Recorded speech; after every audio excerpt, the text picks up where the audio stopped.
Ça fait 5 jours depuis que notre enfant est né. Sans crier, Rigentantriumas qui est apparu m'a remis les papiers du divorce. Juste parce que tu as eu un enfant ne te donne pas le droit de te comporter en haut et puissant. Si tu me mets en colère, je te divorce sur le champ. Tu crois que tu peux élever cet enfant tout seul? Réfléchis encore. Enragé, j'ai arraché les papiers de ses mains. Ça ne sert à rien d'essayer de les déchirer. Tu es coincé avec moi pour toujours. Ignorant ses rires moqueurs, j'ai signé les papiers et rétorqué « Très bien, divorçons. » Quoi? Je m'appelle Mali, j'ai 32 ans. J'ai rencontré Tom au travail. Il a 3 ans de plus que moi. Et nous sommes mariés depuis 4 ans. Je travaillerai très dur, tout ce que je demande, c'est ton soutien. Si nous avons des enfants, j'aimerais que tu sois une mère au foyer. Il m'a dit qu'il se sentait seul quand il était enfant car ses 2 parents travaillaient. Alors, il ne voulait pas que nos enfants traversent la même chose et il a insisté pour que je devienne une mère au foyer. J'ai accepté son idée et je suis devenue femme au foyer dès que nous nous sommes mariés. Étant déjà passé la trentaine quand nous nous sommes mariés, Tom voulait des enfants tout de suite. Je voulais aussi du temps pour nous, mais je voulais aussi des enfants. C'était un peu solitaire, mais je me suis convaincue que nous pourrions avoir du temps pour nous quand nous serions vieux. Mais une année est passée, puis 2. Aucun bébé n'est venu. En atteignant 30 ans, j'ai senti le tic-tac de l'horloge. L'impatience de Tom s'est montrée, il a commencé à me blâmer. Pourquoi tu n'arrives pas à tomber enceinte alors que tu restes à la maison? Il y a plein de femmes qui travaillent et qui tombent enceintes. Tu es dans une position bénie et tu n'arrives pas à tomber enceinte. Pour qui te prends-tu? Mais c'est pas comme si je ne voulais pas tomber enceinte.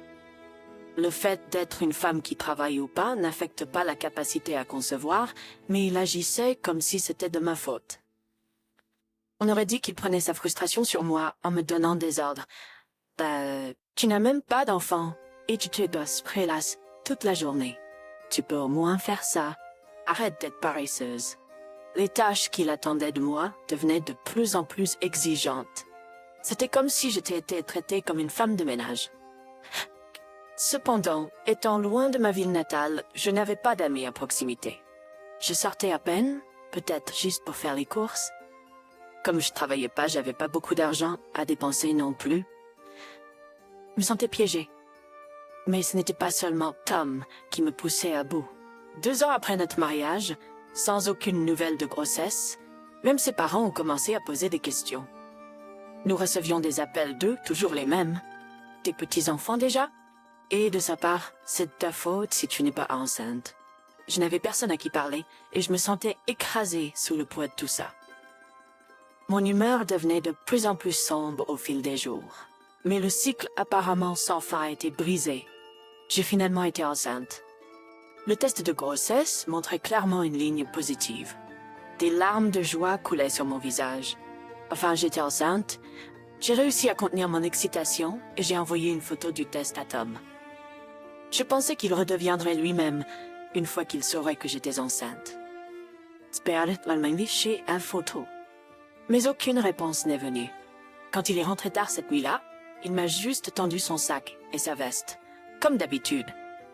N'a-t-il pas vu la photo? Il s'est assis sur le canapé et a commencé à regarder la télévision, sans dire un mot. Le dîner est passé en silence, alors j'ai décidé de parler. « Tom, as-tu vu la photo que j'ai envoyée? Je suis enceinte. » Oui. Excuse mieux, Nyopoué. Pourtant, il a gardé les yeux rivés sur la télévision.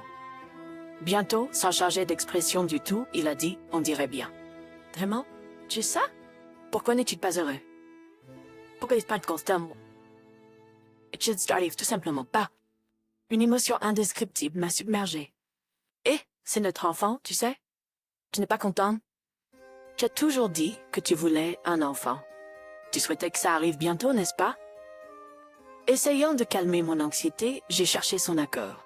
Il devrait être heureux, il devrait être ravi, il devrait ressentir la même chose que moi. C'est ce que je voulais croire.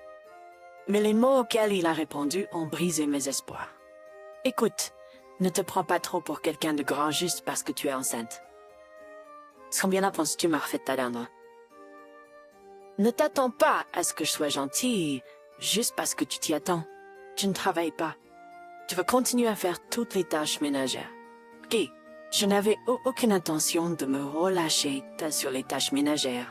Tout ce que je voulais, c'était un simple phénomène. Je suis de la part de Tom. Les larmes de joie se sont transformées en larmes de tristesse. Ignorant mes sentiments, il est allé dans la chambre sans dire un mot. Pourquoi n'avait-il pas l'air content? Il disait qu'il voulait tellement un enfant. Je suis allée chez le gynécologue et, à ma grande surprise, j'ai découvert que j'attendais des jumeaux. Hey, pourtant il ne montrait aucun signe de bonheur, de beauté. Peut-être que parce que mon ventre n'est pas encore gros, ça ne lui semble pas réel. Je me suis convaincue que plus mon ventre grossirait, plus il s'y habituerait progressivement. Les semaines ont passé et j'ai commencé à ressentir des nausées matinales et une fatigue constante. Même dans cet état, Tom ne s'est pas soucié de ma santé, ni n'a aidé pour les tâches ménagères. Lors d'un examen, j'ai reçu des nouvelles choquantes. Dans les cas de fausse couche. Tu dois te reposer autant que possible.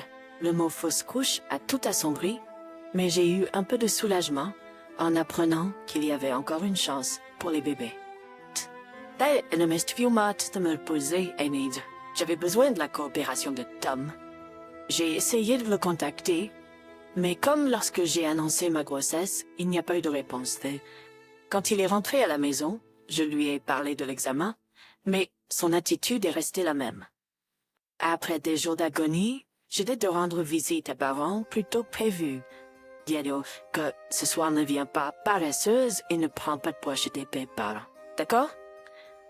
Et n'oublie pas, quand tu seras de retour, tu feras toutes les tâches ménagères. Ne te relâche pas trop. Le jour où je partais chez mes parents, même si nous ne nous verrions pas pendant un moment, Tom était déjà parti depuis le matin. Après quelques examens pendant mon séjour chez mes parents, le médecin m'a dit « Il n'y a plus rien à craindre maintenant ». C'était la seule lueur d'espoir. Quand j'ai appelé Tom pour lui parler de l'examen, il a répondu d'une voix irritée. « Oh, c'est bien pour toi ?» De toute façon, juste avant de raccrocher, j'ai entendu une voix de femme au téléphone. « Tom, à qui parles-tu » Il n'y avait aucun doute. La voix a clairement appelé Tom. J'avais eu un pressentiment qu'il ne m'aimait plus. Je ne voulais pas l'accepter, mais après avoir entendu la voix de cette femme, j'ai dû le faire. Son attitude froide tout ce temps avait enfin du sens. En caressant mon ventre qui s'arrondissait, j'ai pris une décision. Je vais demander le divorce et élever ses jumeaux toute seule. Après avoir été enfermée à la maison pendant environ 2 mois, j'ai décidé d'aller me promener. C'était une journée ensoleillée et chaude avec une végétation éclatante. C'est alors que quelqu'un m'a appelé de derrière. C'était Carl, un vieil ami d'enfance. En nous voyant après plusieurs années, il m'a joyeusement invité pour prendre un café. Nous avons évoqué le passé et mis à jour nos vies respectives. Carl était devenu avocat et venait d'ouvrir un petit cabinet. En entendant parler de sa profession, j'ai eu une idée. Au fait, peut-on demander une compensation pour adultère? En disant cela, le visage de Carl est devenu sérieux. Qu'est-ce qui se passe? Si quelque chose te tracasse, je suis là pour t'écouter. Avant même que je m'en rende compte, je me suis mise à dévoiler les secrets de mon cœur que je ne pouvais dire à personne. La douleur de ma grossesse difficile et pourtant mon mari était indifférent, même en profitant avec sa maîtresse. En parlant, les larmes ont jailli de mes yeux. Je vois ça a été dur pour toi. À ces mots, la tension en moi a cédé. Malgré mon âge, je pleurais sans pouvoir me contrôler, peu importe qui me voyait. Calme-toi, tout va bien, je serai là pour toi. Il a désespérément essayé de me consoler. D'abord, rassemblons des preuves. Sans preuve de l'adultère, tu ne pourras pas avancer. Des preuves. N'importe quoi fera l'affaire, il faut juste rassembler des preuves matérielles. Mais est-ce que je peux vraiment le faire? Et si je te présentais une agence de détectives privée que je connais? Dans la collecte de preuves pour les affaires divorce. Merci, tu es un sauveur. Plus tard, comme Carl me l'a suggéré, j'ai engagé un détective pour rassembler des preuves de l'adultère. Selon l'agence de détectives privée, pendant que je rendais visite à ma famille dans le Nebraska, Tom avait sa maîtresse chez nous, pratiquement en train de vivre avec elle. L'autre femme semble être une collègue plus jeune de la même entreprise. Je travaillais autrefois dans la même entreprise que Tom, donc tout le monde là-bas sait qu'il est marié. Apparemment, elle était au courant qu'il était marié et a quand même eu une relation avec lui. Et cette relation dure depuis près de 2 ans. Vers le moment où je ne pouvais pas tomber enceinte et où il a commencé à être frustré, il a entamé cette liaison. Sunny, en me blâmant pour notre incapacité à concevoir, en me traitant comme une femme de ménage et en étant indifférent même lorsque j'étais enceinte. Malgré mes craintes et mes angoisses d'être mère pour la première fois, il avait une liaison. La vérité a fait bouillir mon sang. C'est pour ça qu'il n'était pas content de la grossesse. Pendant que quelqu'un d'autre souffrait, il s'amusait juste. Juste divorcer de lui ne suffit pas. Je vais le faire payer. Avec cette détermination, j'ai eu plusieurs réunions avec mon avocat, Carl, et nous avons élaboré un plan. Carl a été un grand soutien, toujours préoccupé par mon bien-être. Puis, comme prévu, j'ai donné naissance à des jumeaux en bonne santé. Le jour où Tom est apparu soudainement était 5 jours après la naissance, une fois que la douleur de ma césarienne avait commencé à s'estomper. Eh, ça fait longtemps. Un séjour à l'hôpital de 9 jours, hein, ça doit être agréable. Et tu n'as même pas accouché naturellement. Une grossesse tardive à flâner quand tu rendais visite à tes parents et maintenant une césarienne. Tu es chaud en tant que femme, hein? Pour un homme qui est censé être un mari, encore moins une femme qui vient d'accoucher, dire de telles choses. Il n'a même pas essayé de voir le visage des bébés. Je ne voulais pas le considérer comme le père de mes jumeaux. J'ai réussi à contenir ma colère quand Tom m'a tendu une feuille de papier. Déjà signé par Tom, c'était un papier de divorce.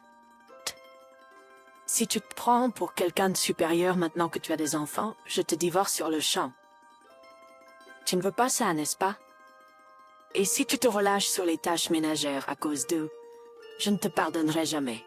Il a agité de manière provocante les papiers de divorce devant moi. Aveuglé par la colère, j'ai arraché les papiers de ses mains. Les déchirer ne servira à rien. Je peux en obtenir un autre au tribunal, tu sais. Ignorant son rire moqueur, j'ai sorti un stylo de mon sac. C'est bien, divorçons. C'est aussi ce que je voulais. Quoi? Je ne laisserai pas ce type toucher à mes enfants. Je veux qu'il parte tout de suite. Avec cette pensée en tête, j'ai signé les papiers de divorce. Alors que Tom essayait de les reprendre en riant de moi, il a dit « Tu comprends même ce que tu dis? Comment vas-tu les élever toutes seules?